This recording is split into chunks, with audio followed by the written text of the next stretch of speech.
Senator and 2020 hopeful Elizabeth Warren just released a pretty aggressive plan for reproductive rights. In a post on Medium, she says Congress should pass new federal laws that protect access to reproductive care from right-wing ideologues in the states.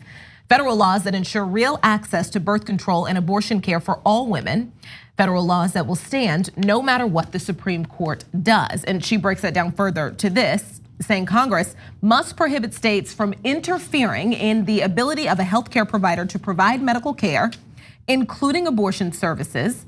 Second, they must prohibit states from interfering in the ability of a patient to access medical care, including abortion services from a provider that offers them. And she's also asking Congress for more to try and circumvent any attempt to essentially restrict Roe versus Wade protections. She's asking Congress to pass federal laws to preempt state efforts that functionally limit access for reproductive health care.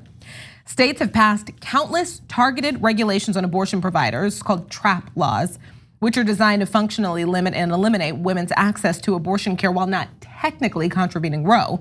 Can I just interrupt for 1 second to say they're the most appropriately named laws there are? Trap? Yeah, trap laws. Yeah, they're meant to trap you and make sure that you do not get an abortion, whether you want one or not, whether it's your body or not. It's a big government law passed by right-wingers to trap you, but she's got more. Yeah, a little bit more. There is a bill already proposed in Congress, the Women's Health Protection Act, and that would provide the mechanism to block these kinds of schemes concocted to deny women access to care. And Elizabeth Warren is saying Congress should pass it and also guarantee reproductive health coverage as part of all health coverage, making that a reality. Starts with repealing the Hyde Amendment, which blocks abortion coverage for women under federally funded healthcare programs like Medicaid, the VA, and the Indian Health Services. Now, she acknowledges that court challenges will continue, and of course, the next president will be able to attempt to start to undo some of the damage with the judges that they appoint, hopefully appointing fair judges. And she ends it with this, it's simple, our democracy should not be held hostage by right-wing courts, and women should not have to hope that Brett Kavanaugh and Donald Trump's Supreme Court will respect the law. Okay, so I love this. I think it's amazing, and I think it's super aggressive. And I like it for 2 reasons. 1, the policy, and 2 is the rhetoric and the idea behind it. She said, look, Republicans are being super aggressive all over the country in pushing for the most extreme laws you've ever seen. So 99 years in prison for a doctor, et cetera. Right. Well, why don't we push back? And not extreme, but things that the American people agree with. 71% of Americans agree that Roe versus Wade shouldn't be repealed. So why don't we fight back just as aggressive? Love it. On the one hand, this is exactly where I think Warren thrives. Where this kind of legislative action is exactly what she's really good at. But on the other hand, I feel like from a rhetorical standpoint, I feel like she's not, or Democrats aren't really pouncing right now. I think, and I'm probably gonna get a lot of flack for what I'm about to say, but I think that this is a gift. Politically, these abortion bills all around the country are a gift to the Democratic Party. It is time for them to radicalize. It's time for them to actually use the same kinds of rhetoric that Republicans use when they're talking about Democrats as like baby killers and whatnot. This is not this is a polarizing issue, but the country seems to be on the side of the Democrats largely, on the side of protecting Roe v. Wade and abortion, especially in the first trimester. And we should communicate that and show people that, hey, you might feel anxious because your voice isn't heard. And it's not. These people are trying to appeal to a tiny fraction of the Republican base, and they're doing identity politics, basically. They're trying to deny women of their agency. They're passing these draconian, barbaric laws all around the country exclusively so they look like they're doing something for their tiny but very vocal minority inside of their constituency.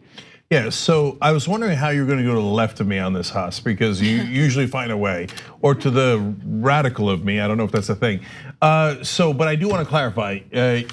You think it's a political gift, but policy-wise, I assume you're horrified that they're trying to do this. Of course. Right. This is terrifying. It's awful.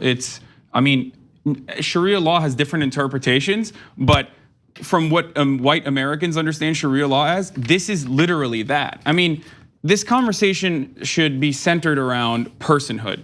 and what is deemed a person, because a fetus is not a person. There's no personhood associated with that. And also throughout time, we've stripped people of personhood, whether it be black people to justify chattel slavery, or even people now when we rob them. Like, I mean, the Alabama governor killed like 2 people the other day after passing this insane so-called pro-life bill. So we still pick and choose personhood at the legislative level all the time, and religious morality should have no say on whether or not a fetus is a person or not. Yeah.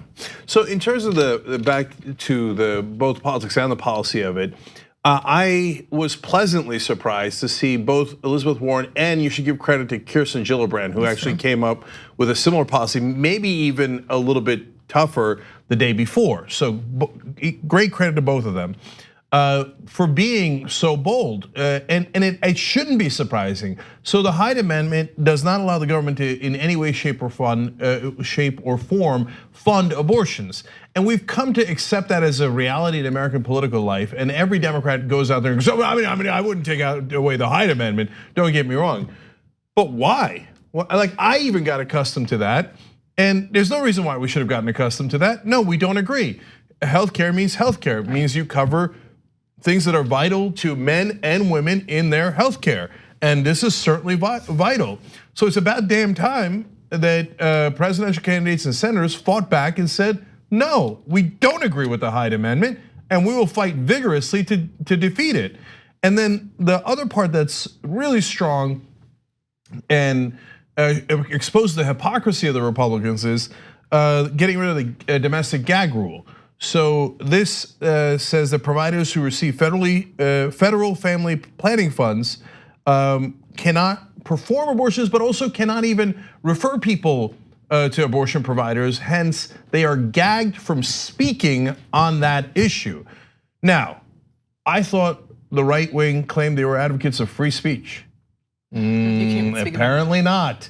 So no, they mean their right to call people the N-word and to hate gay people, people of color, and the list goes on and on. But when you say, how about does a doctor have freedom of speech to actually give his medical advice? They go, no, you're not allowed to speak, shut up. Don't tell them your real medical advice, we're going to gag you.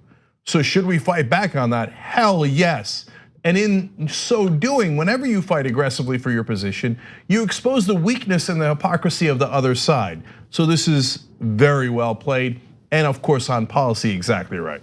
But for some reason, I'm sure that this won't impact Warren in the polls in a positive fashion, and we'll still talk about how Joe Biden is the best candidate that we could possibly have and the absolute Democratic frontrunner. And that's kind of what I was trying to allude to, is like Warren is very good at this sort of stuff. She's very good at coming up with immediate legislative proposals that will come across as aggressive. But on the messaging side, I feel like she falls a little short. And I don't know why, but I feel like she comes across too timid, I guess, or the media coverage of it is not reflective of how aggressive and how good this policy is. Right.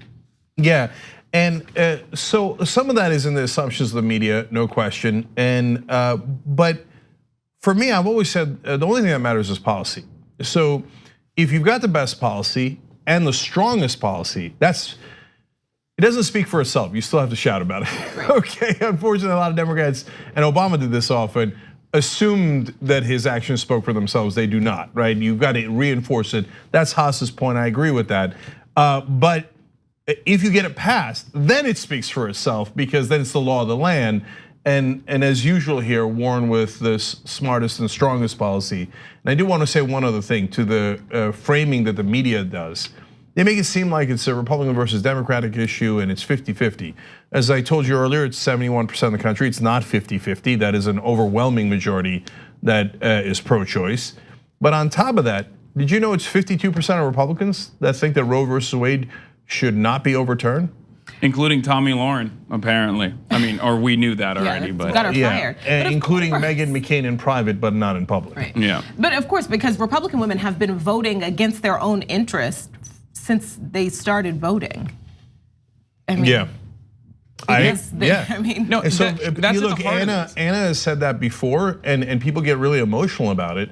And they go, you're not allowed to say that about Republican women. First of all, they can defend themselves, or maybe they can.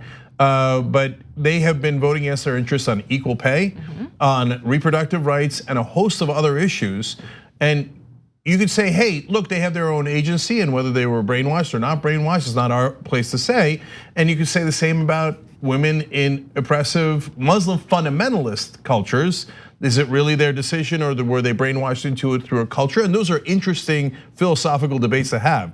But what you can't really argue is the policy. Right. So if you say that women should not be paid an equal wage for an equal job, well, you voted against your own interests. You might have had legitimate or illegitimate reasons for that, but you did. The TYT Plus app is now available on iOS and Android. Download to get more TYT content at tyt.com/app.